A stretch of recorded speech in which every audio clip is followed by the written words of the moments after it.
pretty happy Brad Marchand laughter with his family hoisting the cup. It's been a long time since Brad's. I didn't realize it was that long. What they said 14 years? Is that right? Yeah. Well, there you go, and you'll be a yeah, yeah, yeah. You'll be talking about that this week on Bet This, I'm sure, with CJ. All right, we do. You heard Mike Pomp in our morning information center. Let's start with the basics this morning. Good morning on this Wednesday. We have a dreary, kind of overcast start, and then the heat moves in. We're talking real heat, up near 90 tomorrow for a high, upper 80s, near 90 tomorrow. Actually, going to feel some humidity. Haven't felt that in a while in terms of some real heat, and it stays warm right through the end of the week.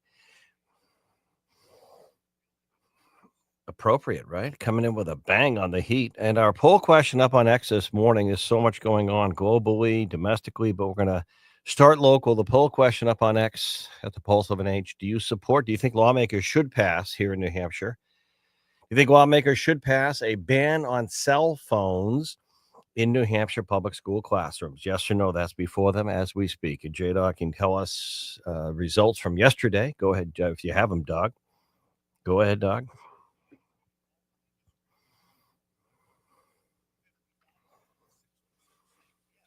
Yeah. Hey, Alexa. Hey, Google, play the Pulse of an H over the seacoast of New Hampshire, up the Spalding Turnpike, down to Hampton, over into York County, up into Maine Lakes region. We have you blanketed and covered.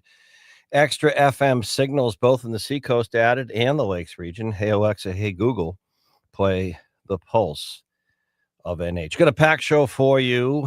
Want to hear from some fun folks in the community, including the in-town market folks for Concord Market Days next week. I'll be live coming up. I think it's next Thursday, a week from this Thursday, as we get going.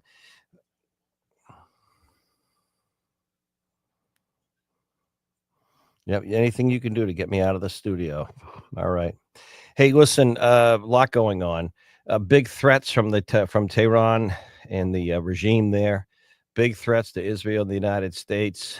We'll see, because this is unraveling as we speak. There was more back and forth into our evening last night and morning between Israel and Iran. Meanwhile, President Trump saying he wants to see unconditional surrender from Tehran. Should have taken the deal they had offered before. Trump saying his patience is wearing thin. It feels like the U.S. has given this a day or so longer. I'm not sure what's going to happen at this point. I'm not sure if those big threats from the so-called supreme leader of Tehran or Iran are real or not. It seems Israel's done a very surgical, strategic, sort of precision operation at taking a lot of the more serious military threats from Iran out of this picture and equation. Meanwhile, we have some B-52 bombers that are within striking distance on the ground, I believe, at a base in India. And they have a couple types of weapons or bombs on there, including the so-called big bunker buster, which is a 30,000-pound bomb. We'll see where this goes. We'll see, but it's unraveling. John Decker, our own White House correspondent, will be coming up with the very, very latest. We'll also see how this tension, well, not tension, it's right now, it's a war between Iran and Israel. It will spread. We're going to hear how it's impacting some of the congressional races here in the Granite State in a few moments. But the Iranian so-called supreme leader rejects President Trump's call to surrender and saying make threats against those who are afraid. So Tehran sort of doubling down and digging in. This is where our intelligence and Israeli intelligence is everything. We don't know what they know. I don't know what the real threat at this point is from Tehran, but they're flexing very strongly and defiantly, and it's going to be a real flex point, a real flex point for the Trump administration, because President Trump in the past has not been someone who seems like he's interested in getting involved in foreign wars and conflicts. He's getting criticism from his own base on that, and then others saying that this is a threat that's real and it won't go away and might as well deal with it while it's here. There's even questions, how much did Israel work with the U.S. on the initial strike into Iranian nuclear defense and nuclear enrichment facilities, as well as leadership, and even including the top nuclear scientists in Tehran taken out in his apartment or condominium. Strategical strike. The military, the leaders, two of them top ones, the very top leaders for the regime in Tehran were taken out, and so we'll see where this goes. But right now, there's a lot. We're in this point of the clock is ticking, and we'll see who blinks first, if anyone does, and what the U.S. That was our poll question. That was our poll question. Should the U.S. or do you think the U.S. will engage more directly militarily in this battle between Israel and Iran? Yes or no? And more than half saying yes. It's something that it is a tipping point. It's a major decision for any president of the United States, one of the biggest decisions that they can make. And what will be a short-term type involvement? What are the consequences? The big questions I have that are not being raised by national media folks for the most part is what will China do? What will Putin and Russia do, if anything? Obviously, Russia has their hands full with the war in Ukraine, but China is a big player in the Middle East behind the scenes. This has ramifications all over the Middle East. So far, Saudi Arabia and some of these other Arabic nations and powers are staying clear, not sort of picking or choosing sides overtly anyway. And there's even some feeling within some folks who are very familiar with Iranian culture and politics that the regime in Tehran is very brittle right now and could be overcome. In other words, a change in regime, is that a stretch? Who knows? But it's a very fluid moment. It has profound implications because of things here at home. It may seem like a long way away, but the Middle East, things can spread very quickly in a bad way. We do have a very heavy military presence in the region now, both with our naval and Air Force type presence in the Middle East that was moved from, I believe, the South China Sea, the Nimitz, as well as more aircraft, fighter jets, B-52s, the modern 4 B-52s within striking distance of Tehran, and the mountainous or the underground mountain nuclear stuff in Iran that the U.S. is supposedly the only ones who could take that out with that very, very large bomb. We'll see where it goes, but certainly I would be paying very close attention to the next 12 to 24 hours. I think by Friday, hopefully we'll see some clarity on the direction of this. But John Decker, our own White House correspondent, will have the latest. Of course, it impacts the economy here at home. It impacts a lot of things, actually, if this which way this goes. But right now, it's still very fluid, and the clock is clearly ticking. All right, we coming up as well today, we're going to get a check-in on some of our other news talk, and this situation in the Middle East is impacting at least how some of the congressional candidates are acting. We're still not seeing much activity here at home in terms of major candidates or well-known candidates, serious candidates that some people would call them, jumping into these races, namely the first congressional district on the Republican side, and namely the Democrat governor's picture or benches. No one's jumped in there to challenge Kelly Ayotte, the Republican first-term governor, and no major Republican yet announcing or jumping into the U.S. Senate race, where Chris Pappas, the lone Democrat, seems to have frozen the field on that side of the aisle. Some of the other news talk we talked about earlier, J-Dog said, as we say goodbye to spring, we are allowing summer to come in with something that's going to feel like summer, near 90 tomorrow for a high. And we could, the next few days, we're going to see more real heat moving in right into the weekend. So I think that's pretty cool. We haven't had much of that. We'll sneak in a quick break. Hey, Google, hey, Alexa, play the Pulse of an Age. By the way, one other note that a lot of you are interested, I'm interested in, is the Federal Reserve. And as I thought was the case here in June, I don't think the Federal Reserve is going to lower interest rates. I really don't. I think there's too much uncertainty now more than ever. Their PhD economic staff is going to tell the board and Chairman Powell that it's too uncertain to do anything with the rates. And what they do when it's too uncertain is they do nothing. They do nothing. They sit and hold. So interest rates are not coming down, I don't believe. They're not going to lower them. I think they'll hold them steady and take another look at it. And that means that the picture right here at home in terms of the indirect effect of lowering interest rates, I personally think would be a good thing for them to do it, a quarter of a point, but they won't. They won't, because when they don't know what is going on, they do nothing. They do nothing, and I think the housing market here and, in our region that remains, very unaffordable, very, very expensive, very overpriced, but yet the inventory is low, and, a lot of people are sitting because of this, and a lot of people could sell their homes and do very well in terms of, the return, but if they had a low interest rate from back when they were just, crazy low, like under 3%, people are gonna they're gonna more than double that rate if they borrow. So and the other problem people have, that they can sell their home now, but you hear this all the time. Hey, we've been in our home for 10, 15, 12 years. We can sell, but where are we going to go? Where are we going to go where we're not going to spend more money? That's the problem. You can sell, and you can do very well selling and sell very quickly compared to other parts of the country where houses are sitting for 60, 70, 90, 100 days in the market. Here in New Hampshire, if you price it right, within a week or 2 or a couple weeks, you could have an agreement. But where are you gonna go where it's not gonna cost you a whole lot more? Coming up, we'll tell you, some of the congressional updates here at home, Michael Graham, and a little bit later on, John Decker, our own White House correspondent on this Wednesday. Hey, Alexa, hey, Google, play the Pulse of an Age. Jack Heath, J-Dog, and the boards back in a moment.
All right, we are back. Certainly plenty going on. And I really will tell you that I don't care if you're absorbed to news out of Washington, New York, Los Angeles, I don't care. London, the world really is on watch because this is a very serious back and forth, more than a chess game here between Israel and Iran. And what happens next? I mean, the clock feels like it's definitely ticking. Yesterday, President Trump met for about a little less than an hour and a half in the Situation Room at the White House and came out with pretty much a stern message to the leadership in Tehran about unconditional surrender. They have pushed back.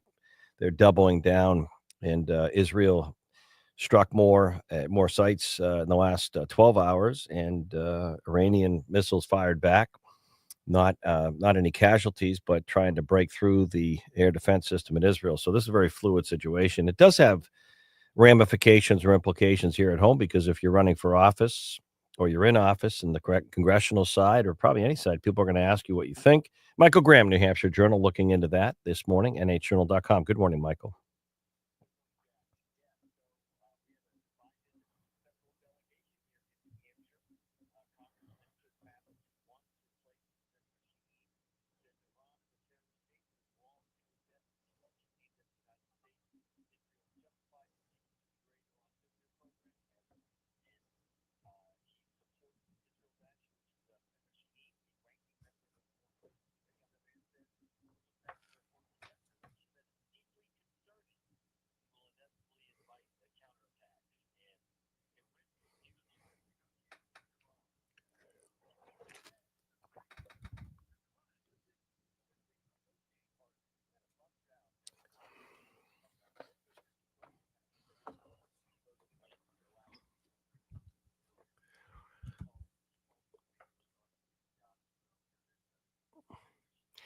It's Yeah, it's hard to dance. It's hard to dance on this one because this is serious. You either take Israel at their word. They have the best intelligence in the world that they had no choice but to strike to stop Iran from having nuclear bombs, plural. And that's something that I think is good for the world because I think we could be looking at a bigger situation, a bigger problem if Tehran had that offensive capability. So this has happened before in terms of Israel taking preemptive action going back a long time, and they felt they had enough nuclear enrichment to make. I think I read one report almost 9 bombs. And, this is a very situation. People don't want war. I think a lot of people don't want us to get involved in this. And, we've come off a lot of years on the global war on terror and Syria, Iraq, Afghanistan, a lot of people. But you know what? Tehran, in my opinion, is the number one bad guy in the world in terms of supporting terrorism all over the world. The regime in Tehran is absolutely their goal is to obliterate Israel. There should be no secret about that. So if you can't dance around this. I mean, Tehran wants to obliterate Israel. They support Hamas. They support Hezbollah. They support the proxy terrorist groups in Syria. They are the bankroll of terrorism. Hamas wants to obliterate Israel. Israel's striking Tehran because they said they had to survive if they were ever going to get more nuclear capability. We've had past regimes, by the way, Michael, try and deal with Tehran, throw money at them. That was from sanctions, try and play nice with them. And I just don't think it works with them. I'm not saying I want Trump or we want to get involved in something, but you know what? This is something this may come to a head here, if you will. And I don't know how you could be in the middle on it.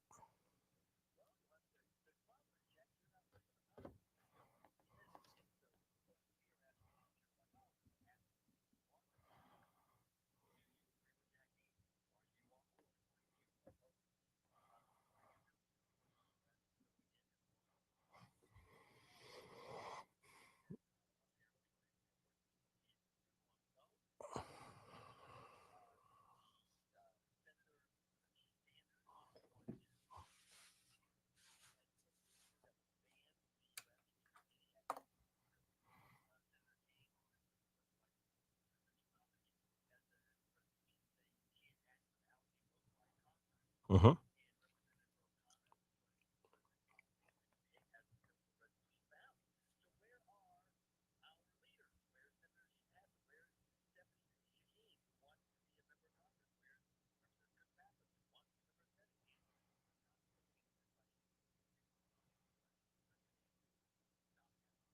Well, you either support,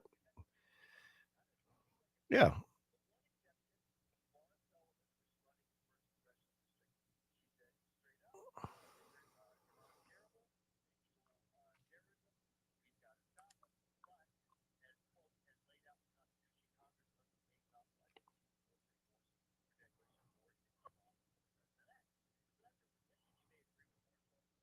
She has a position. Yeah, she has a position. Yeah.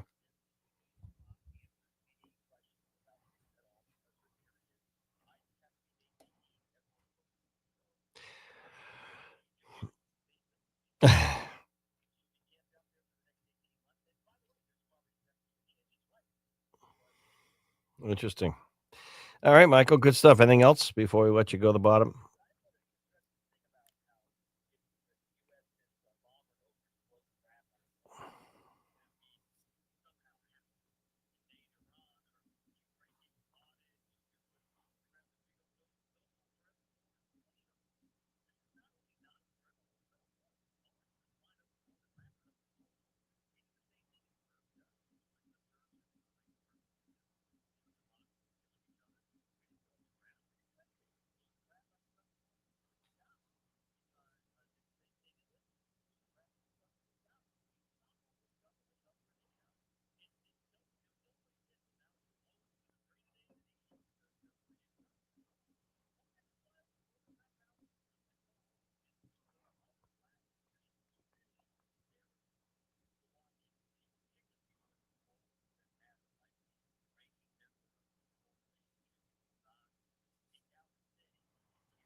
Yeah. All right. Michael Grimm.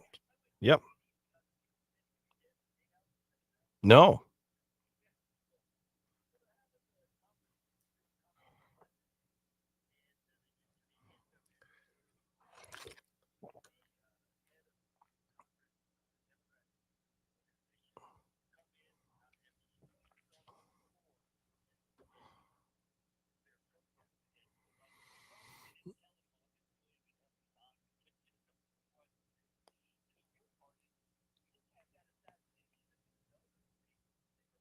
Yeah.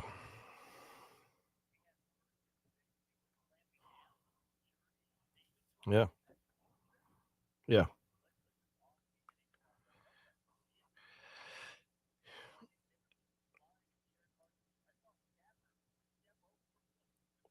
Well, at least they're not jumping in front of vehicles, protesting ICE enforcement. All right, thank you,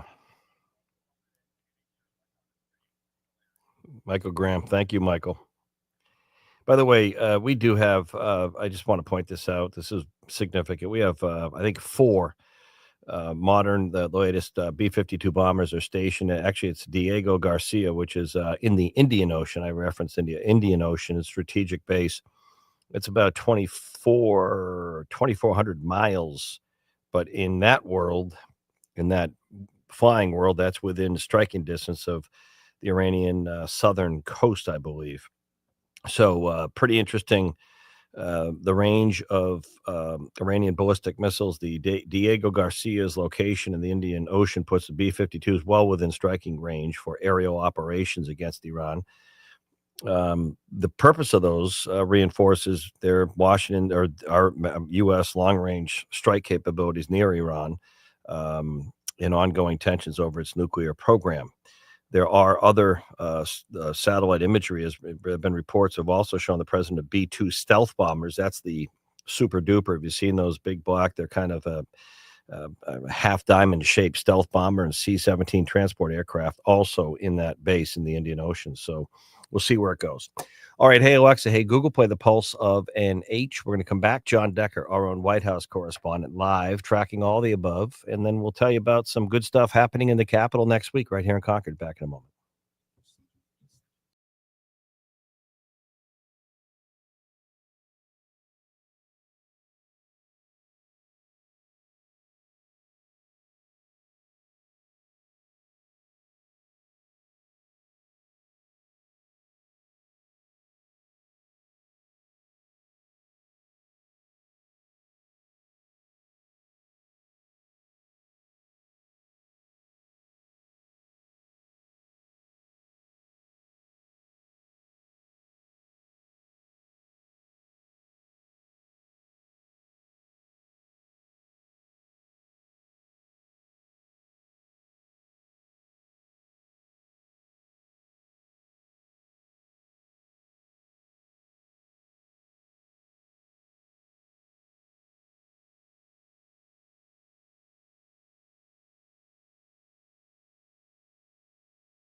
And by the way, our YouTube channel on video, The Pulse of an Age, we are live in the first hour. If you want to watch or tune in, hey Google, hey Alexa, play The Pulse of an Age. Probably in the last week or two, no better time than to have John Decker, our own White House correspondent, who's been covering this current administration. You are in these briefings. You've been there at many of the smaller briefings. Some of the briefings you got in 5 or 6 questions to the president.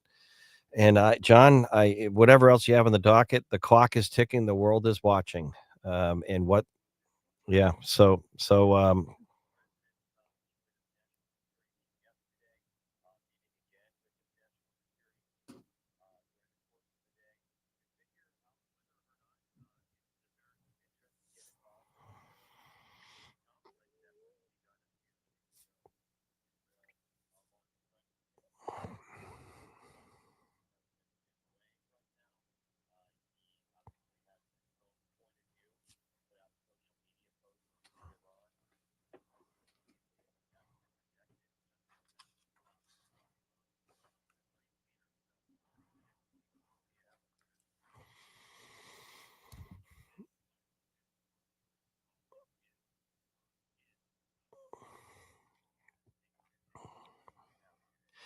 John, I know a lot of people are caught up in their own politics and self-importance and social media, but I don't care what your thoughts are. This is an historic moment because of the United States in terms of whether we do something directly to take action, even if it's supportive of Israel, like a strike, a one-time strike. I know we have 4 B-52s at that Diego Garcia base in the Indian Ocean within striking distance. This is a big moment, though, because not so much Israel and Iran back and forth, and that might be a war of attrition, might be something worse. But if the United States directly gets involved, it's a very big moment, and I'm concerned to what Russia might do, or China, probably more China than anyone else. But it's also a big inflection point for this president, because within his own base, there's a lot of folks that do not want him to militarily take any offensive action. But the president's this is where you have one commander in chief, regardless of your politics. And I remember Andrew Card once telling me, Andy Card, Brad Card's brother, who'll be on later, a former chief of staff for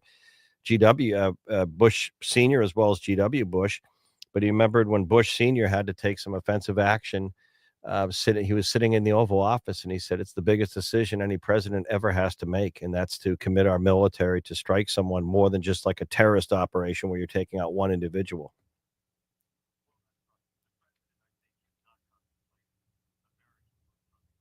No, no.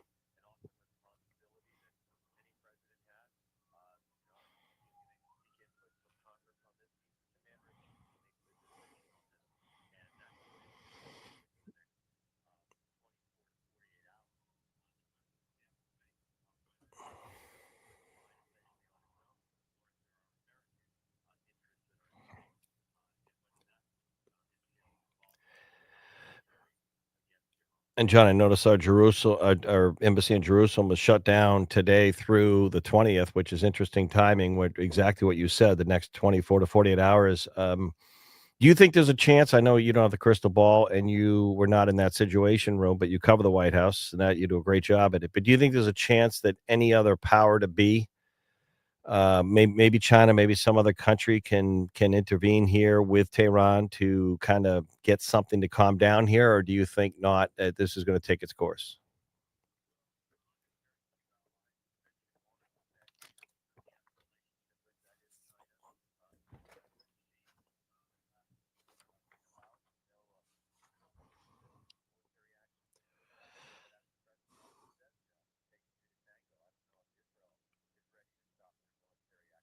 Right,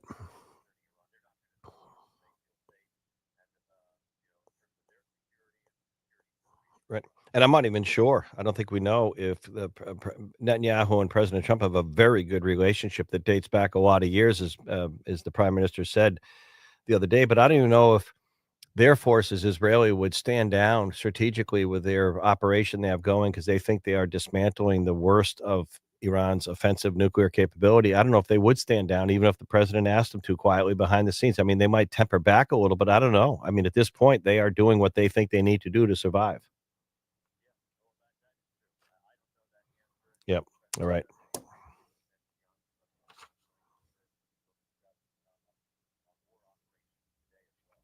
Thank you, John. John Decker.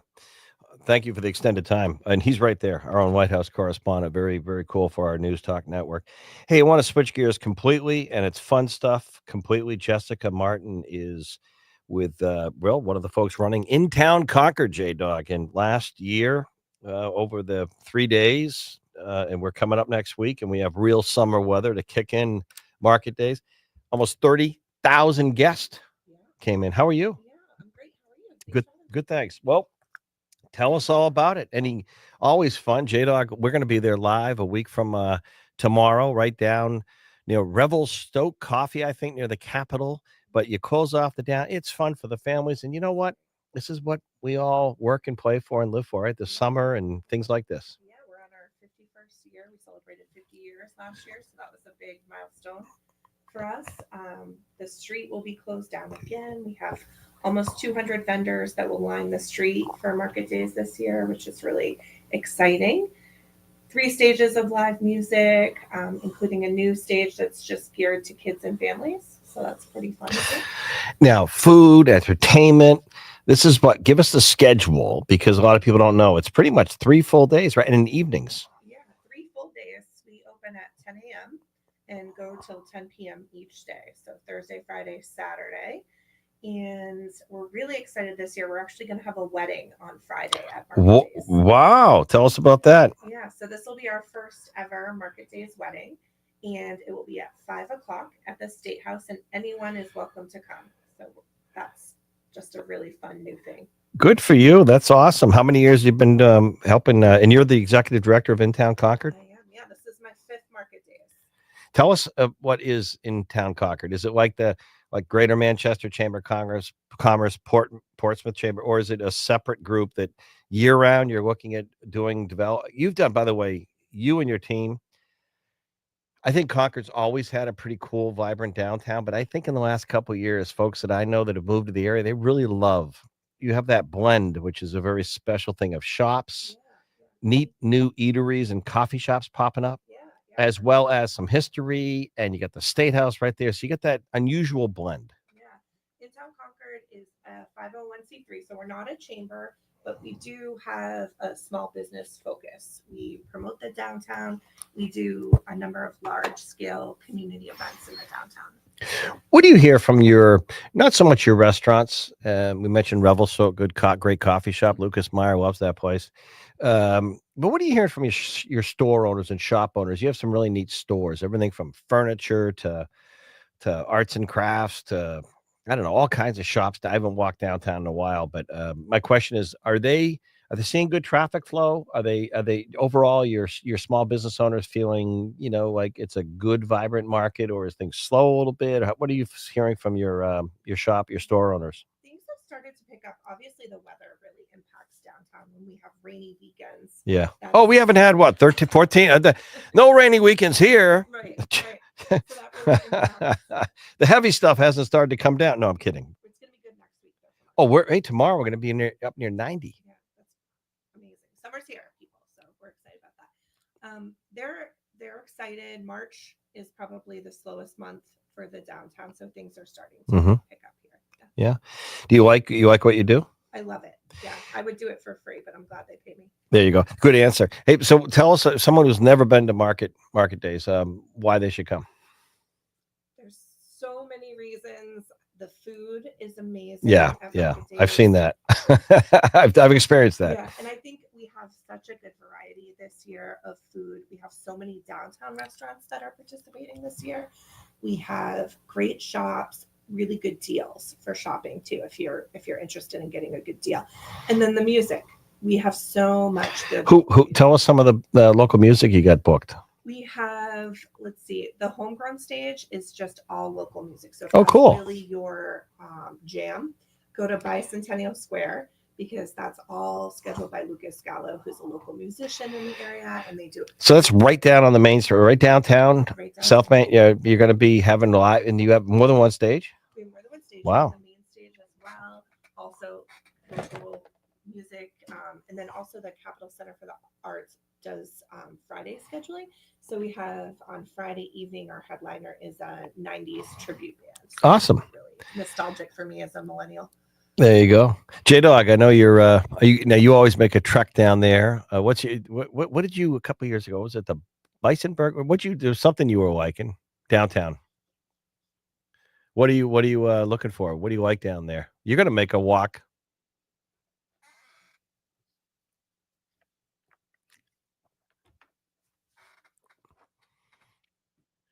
Hmm. Oh, it closes right down. It's like yeah, yeah, yeah, yeah. Portsmouth just had that last Saturday, the market day. They It sure shut does, down. yeah. But you know what I like too with the Concord your market days, those 3 days, is all the individual vendors that come from all around.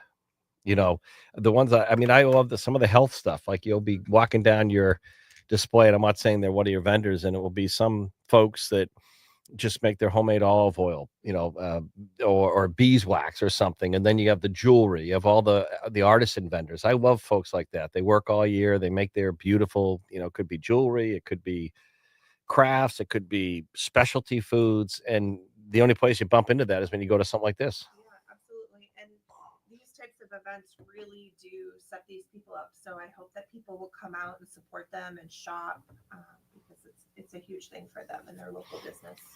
And this is free and open to the public, right? Free Walk and open to around. the public.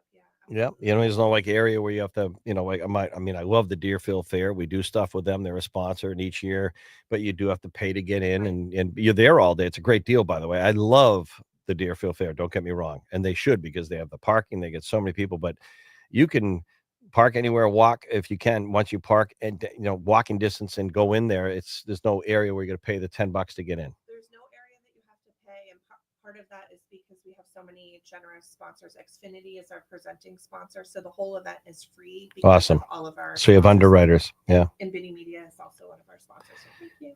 All right. If people want to learn more, do you have some of the scheduled stuff up on your in town Concord site? And what is the website? We do. We actually have a marketdaysfestival.com website, so all the schedules are there, and then on our Intel Concord Facebook page too. So, excuse me. So, J Doc, you're not going to promote any one specific. You have to go down and try everything. Or what's your deal? You love these restaurants. This is your capital. You love Have you tried the Dos Hermanos, Oh, yeah. Have you tried the ice cream cone that Dos Amigos. I'm made of sorry. a donut? That's my What's that? an ice cream cone that's made of a donut. Dos Amigos will be down. I mean, the Barley House, some of your restaurants. But do you have any favorites, J Dog, down there? You like those?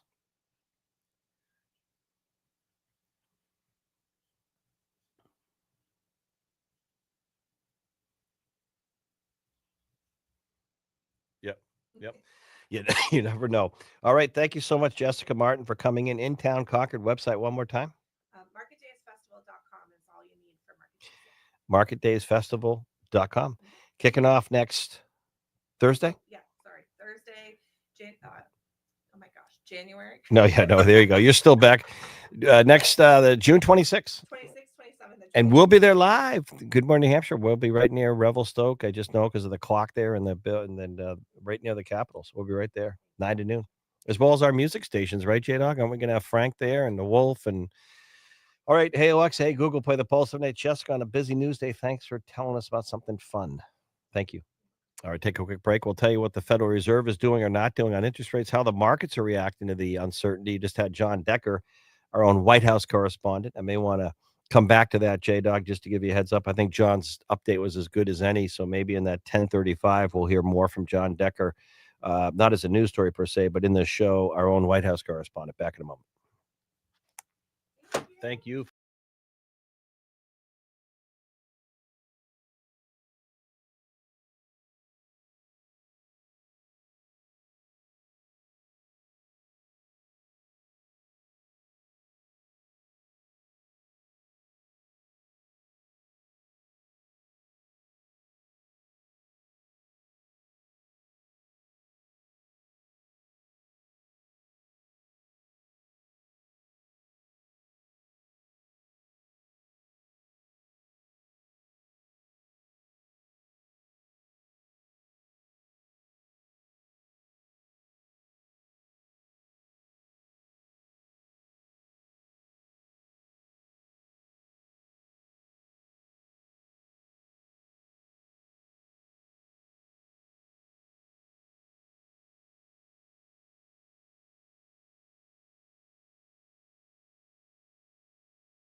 All right, we are back. I just a couple points to update you on, unrelated but maybe related to the Middle East situation, which is very, very fluid right now, and the clock is ticking, and the world is watching. The Federal Reserve is expected to not do anything with the current interest rates, and that means they're going to hold where they are. That means they're going to too much uncertainty is what Powell will say. And right now, that may seem the least of our worries, but things do come back to the pocketbook and the wallet and your budget at home. So, Federal Reserve not going to do anything, which is not a shocker. I think the markets. I expected that they would not. I think they should lower it a quarter of a point, but I don't run. I'm not a Federal Reserve governor or on the board, and that will not change much here in terms of. Some people say once they start to lower the rates a little bit, it might be an incentive for some people to start putting more homes in the market to increase inventory. We have an affordable housing crisis, not enough inventory, and prices are through the roof. Rents are going up as well, and keeping an eye on all the above. Just a couple points here, a clarification with what's going on.